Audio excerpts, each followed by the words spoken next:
Gas prices continue to rise, and there appears to be no end in sight. Right now, the average price of fuel nationwide, $4.25 a gallon. Across the state, the average slightly lower at $4.12 per gallon.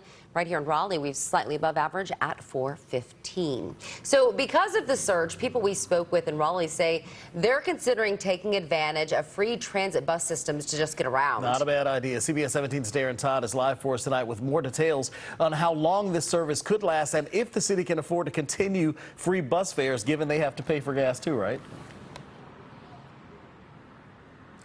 Yeah, that's actually Rod.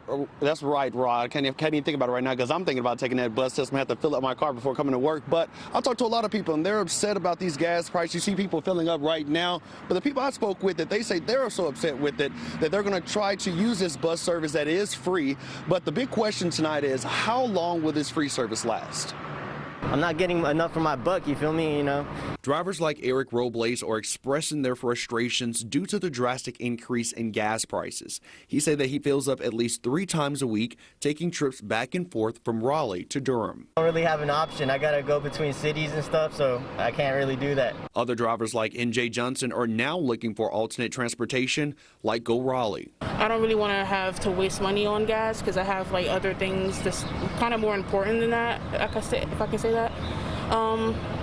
And plus, it doesn't really cost me at the time because you don't have to pay for it. The Go Raleigh bus service started providing free rides to all passengers in March of 2020 due to the pandemic, but with the rising gas prices, how long could this service last? I think that that's going to be one of the things that council will certainly be deliberating and talking about as they move through the budget process this fiscal year, making decisions about next fiscal year. The current free service is only good up until the end of June, and David Eatman with the Transportation Department says that the city's budget is not currently impacted. We're paying higher fuel costs. We use diesel fuel for about 50% of our fleet.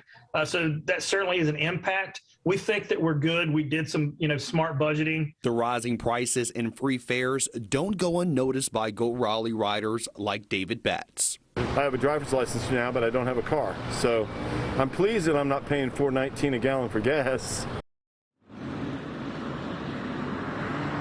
Now, Eatman says that the good news is a little over 50% of their fleet is already using alternative fuel, and now 70% of their fleet will be moving to low to no emission in about 12 to 18 months. Reporting live here in Raleigh, I'm Darren Todd with CBS 17 News.